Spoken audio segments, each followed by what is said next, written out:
Hi, I'm Danny Ramos, and welcome to this week's edition of Hispanics Speak Out TV, brought to you every week on Bright House Cable for the past 7 years. Hispanics Speak Out TV has been an issues TV program bringing real issues of concern and bringing them out in the Central Florida community so that everybody can understand the issues that face Hispanics and also the political agenda of Hispanics. We're here tonight. We're going to do a little bit of talking about an issue which is on the lips of every politician in the country right now, which is immigration. And we have a real expert with us tonight. I'm here with my co-host, Jose Miranda. Jose, how are you? Good evening. And also attorney David Stoller. And David Stoller is the leading attorney on immigration in Central Florida. David, how are you? Fine, thank you. Thank you for the opportunity to be here with the both of you. It's our pleasure. It's really our pleasure. Jose, why don't you pick up? Well, listen, we were talking a little bit as we came in, and talking about immigration itself, and we know that one of the issues this fall that has been put down, or at least is going to be renewed or talked about again, is the DREAM Act.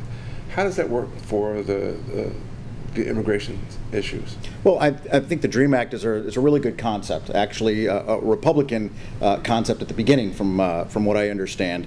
The idea is that people that were brought here as young individuals and didn't really have a choice in coming to the United States end up going to school here. Our school systems allow for them to attend public schools, and they get to be 17, 18 years old, graduate high school, and essentially a stop sign is put in front of their face. No work permit, no driver's license in Florida, for instance, no ability to go to secondary education, or beyond the secondary education.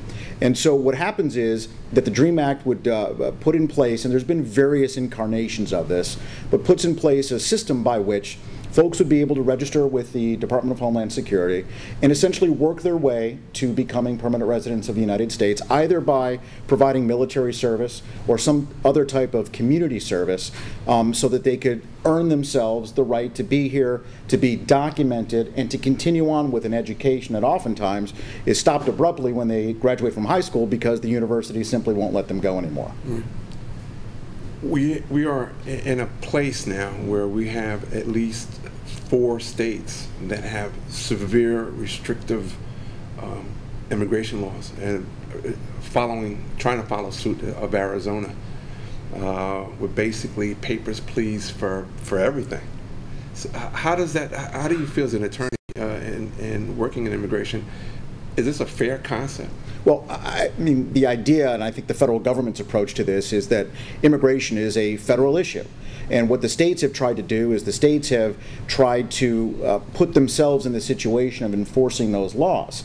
Now, there has been cross-training for years where state authorities are cross-trained on immigration issues, but the call has always been left to the immigration authorities to come and pick people up if they're here illegally, to make a decision about whether or not they're going to become involved in cases. And I think that what the Arizona law and the other laws that have come into effect, what that's done is it's made the community scared, number one. Right. And number two, it makes people very reluctant to try and do the things that they would do before out of fear that they're going to be caught, including reporting crimes to police, doing the normal things, being involved in their communities, getting involved with their children's school, whatever it may be, because they're afraid that at some point the state system is going to require that they show their papers, and if they don't have those papers, that somehow or another the authorities are going to get involved, state and federal, and it makes the atmosphere very, very difficult for people who really shouldn't have to deal with that at the state level. Well, the president has reminded everyone that we can't have 50 different laws for immigration, and that the states need to wait until the federal government gets together with the Republicans and try to find out a middle ground where it's fair and just for everyone. And because we're hurting a lot of innocent people and some very hardworking individuals that serve the community well. Now, as an attorney, and I use an example of police departments, and let's say the New York City Police Department, for example, where just immigration in general, where people have come, like the Irish have come through, and the Jewish people have come through, and the Italians have come through, and the question that comes to mind is, has the status, the stigma, just as the Italians and the Jewish people and Irish people, has the stigma been removed or increased because now it's Latin people involved? Well, I just think it's it's the same problem, just with a different group of people. I mean, what I see here in the Central Florida area, overwhelmingly, is Central and South Americans. But I think the problem is that people that don't speak the language try, in some sense, to assimilate, but oftentimes, because the communities are so large, it's difficult to assimilate, to learn the language, to get involved in different cultures and learn the way business is done here in the United States. People sometimes are very comfortable living their entire lives never having to speak English in this country. It's fine by me. I don't think that English is the law of the land. It doesn't say it in the Constitution that I have. It doesn't say it in any of the federal laws that I have. But when you go back to, we're New Yorkers, right? And I came down 16 years ago. But when I loved to go to Little Italy.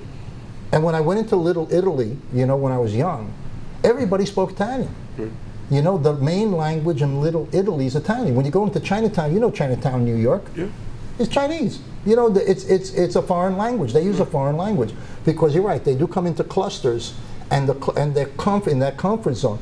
But their children go outside and they assimilate and they become bilingual, which is a great asset for America to have people who speak Chinese in English or Italian in English and Spanish in English, because it provides a service to their employers. What's going on right now, I think, is a fear thing. How do you feel about that? Well, I agree. I mean, there's when you put those type of restrictive laws into place, and you now have state officers, police officers, and other law enforcement officers trying to do the job of the federal government, a job that maybe there's not enough agents out there to do the work that needs to be done and to do it in the way it needs to be done, but trying to train people that are law enforcement officers to enforce state laws and state regulations and state policies, and now throwing upon them this immigration enforcement is just, I think, out of place. It's not what the system was set up to be. Immigration is a federal law. It's there to be enforced by federal officers who are trained on the issues, concerns, policy, and overall regularities, so that everyone knows where everyone stands, rather than, as we said earlier, 50 different states having 50 different policies. It's not right, and people need to know where they stand and how to go and get help. The backlash, because this particular group has a very powerful backlash besides the normal racism that existed with the Irish, with all the other communities, the Germans, and the Italians, et cetera, et cetera. But this particular community has a backlash coming because of the economy. Do you agree? Yeah, I mean, I think what's happened here, certainly in Central Florida, is that the construction industry, having done what the construction industry has done with the fall of the economy and the housing market, I mean, there's a lot of people that were here maybe 5 years ago that have decided, something, in light of the difficulty with the economy, in light of the difficulty with these restrictive laws, I'm just not going to be here anymore. And they've decided to leave. Do you think that the economy right now, because we're having economic problems in the middle class and lower class, has caused the immigration issue to really spike? Yeah, I mean, I think what happens is that people look and perhaps scapegoat immigrants, undocumented immigrants, thinking that they're taking jobs from Americans. And when the economy is tough and unemployment is high, the reality is people want jobs. They want to be able to feed their family, to put a roof over their head and to pay for that roof. And I think when you see people that are here and undocumented, I think there's a logical thought that may in many ways not be correct, that the immigrants, the undocumented immigrants, are doing things and taking those jobs and those opportunities. And I think that is not in any way the reality of the situation. Mm-hmm. Jose? Georgia, for example, which in a lot of ways it's like here in Florida, came out with a Pew poll that indicates that Georgia, for example, has somewhere in the neighborhood close to about 400,000 illegal immigrants. So looking at this number and knowing that polls are usually done by telephones, I'm wondering, in your expertise, how many immigrants do you think are listed in the phone book so that they can be called up and asked if they're here illegally so that they can get this number. They're going to do a poll? Well, and we discussed this. I mean, part of the problem is I think nowadays, who has a home telephone number? I still have mine. I use it as a fax machine. And so if you're trying to do a poll the old-fashioned way that polls may have been done 10 years ago, I think it's really difficult. I mean, the number in Georgia, and it's not the biggest state, it's not the smallest state, but to think that there's only 400,000 people there that are undocumented, you know, I'm not so sure. And I would certainly like to know the methodology of that poll, because I just don't think it's easy to tell and provide those kind of statistics the old-fashioned way. What do you think of you know, the Republicans? And I'm an independent. I'm not Republican, Democrat. I'm an issues person. What do you think of the position? I saw a Santorum speech, and he came out and said the best way to get rid of illegals here is to create fines and sanctions against employers so they get afraid to hire them. Do you think that'll work? Well, I hearken back to a law that was passed, I don't know, in 1986 and signed into law by President Ronald Reagan. And it had with it employer sanctions for people that would do exactly that. We all, whether you're a U.S. citizen, lawful permanent resident, or an alien authorized to work in the United States, you have to fill out a Form I-9. Anyone here filled out a Form I-9 lately? I certainly know we do it at my office, right. But I think that the vast majority of employers around the world, around the country at least, are not doing it. Now, there's been this E-Verify, which has come out in the past couple of years, making it a lot easier for employers to figure these things out and to verify that Social Security numbers are real and that people's documents are correct. But the law's been on the books for years and years. When I was working for the old Immigration and Naturalization Service, I handled those employer sanctions cases. And we spent a lot of money and a lot of time trying to get pittance of fines. And we never really put the bite that the law had into it into the system. If you stop the employers from hiring people that aren't authorized, you will stop the unauthorized from coming to the United States. And the policy has been that we've just never given the enforcement to it that we should have. But the bottom line here, though, is, in the reality, the stark reality is, these people that are here illegally are not taking American jobs, per se, okay? Because they're doing back-breaking work, and they pay cash for everything. When they go, they're afraid to go to medical. They're afraid to go to the police. They get attacked by the U.S. citizens themselves.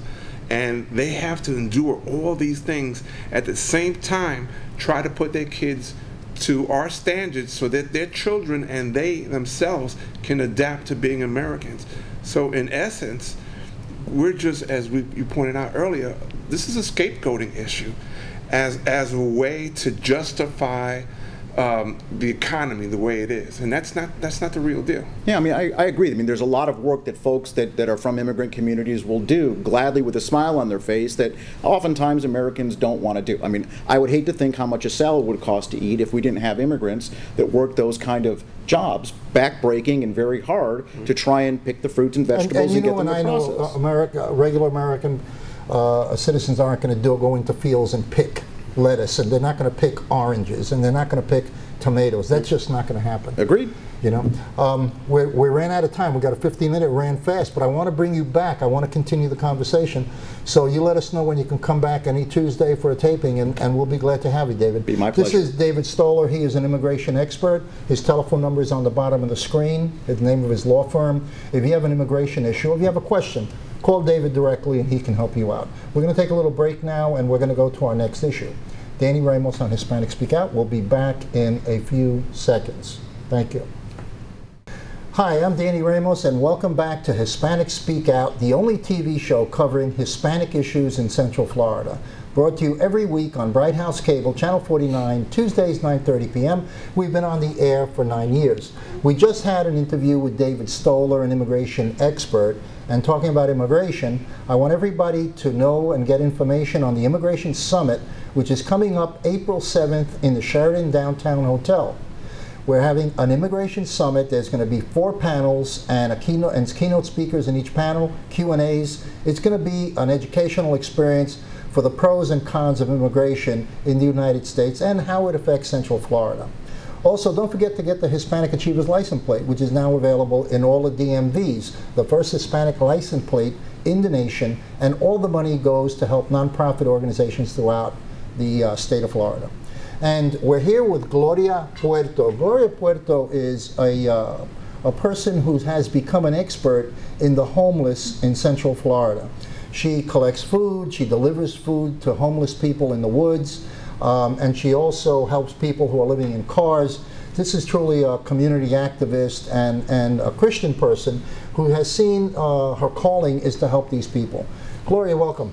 Hi. Thank you very much for the invitation. Thank you.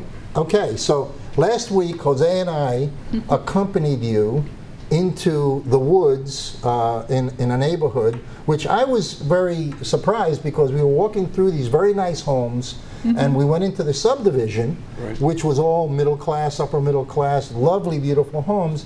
And then when we went to the cul-de-sac in the bank, you know, we found ourselves, what are we doing here? This doesn't look like homeless people, you know? Yeah. And we actually started to walk through a hole in the fence or a divider in the fence and went into the woods. And we followed a path that went in, you know, a few hundred yards, and lo and behold, small community. There was a small community there. Right. It is. And you were interviewing people, Jose. Well, we had a great opportunity to speak with individuals that were there, and to find out how they got there, and why, and whether they were comfortable doing what they were doing, living how they were living, or did they want more out of what was going on? And the bottom line was they do want more than is right there in front of them. But we also found that there were some citizens that were living there, and they were not they were mixed, but that they were there for, you know, some were there as long as 10 years. Now, in your experience, well, you know, but let me backtrack. How long have you been helping with the community in the way you have been doing? Okay, here in the United States, I'm just starting all the community service around a year and a half ago. Okay. Because pretty much what is happening is an increase since 2007, 2008, 9, 10 on the economic situation. That's like a bump. And the numbers start growing up, and you can feel and see the needs that are outside. What we see over there was a very good example, the different type of homeless situation. Right. And it is, like I say, homeless situation and houseless situation. Okay. Some of invisible homeless or houseless that are people that are professional, they're clean, they're on the streets, they're probably, you even notice that they have some issues with home, they don't have homes or they don't have jobs. What we saw over there, it's people that have a lifestyle, and they already have setting up a camp. And some of them there show us the rooms. They have the dinner room. There they do it. They've adapted. Yes, they adapt that. I would think that it's a lot like the pioneers used to live. Yes, kind of. Except you know they've got tents that came from you know, some store. You know, they're using tents instead of log cabins, but the life is the same. You know, it's kind of like, okay, we're living out in the open. We're living in the element. Right. And we also found that the community at large is also helping, because they support them with use of electricity, use of water. And here in Florida, that's sort of surprising when you have a segment of the population that is barking out loud that these people should be moved away, put away. Oh, and yet wait a second. You know, what happened with, I'm going to let this one go by. We went down that street that we were talking about, and there was no homeless there, and usually it was packed with homeless. Oh, yes. Tell us about that. Yes, that was a surprise for our volunteers as well, because what I'm doing is helping another organizations. They are come like 2-3 years in advance working with this type of community. Right. And they're the All Stars games. And The All-Star the Games. All-Star weekend. And surprise, when we Homeless arrive, disappeared, right? homeless disappear. Nobody is in the streets, the perfect city around, and everybody was just like happy. Everybody was in one building. In one building, and all the stars were there. And I saw Feed the Children and another organizations come here with the NBA stars to bring food out, and that's kind of, that was funny. Actually, was surprising. Okay. That's the word, surprise. So are you saying that there's actually more homeless than just that building, that the houses of the coalition? Of course. We are talking about 86,000 people around Florida. In Central Florida, we are talking about thousands. Well, we but- cleaned up well then. Yeah, and the streets, look at this. One of the organizations that I help, that is Straight Streets of Orlando with PJ Charles, he feed, only Tuesday, he fed 250 people in a parking lot of the Orthodox Church in Robinson Street. Okay. We are talking about 250 people. And how many we saw over there? Like probably 10? Yeah, about 10. Yes. I figure they all became home. How did they, in other words, who moved them? Did the police come in and move them? I don't know. Who would move them?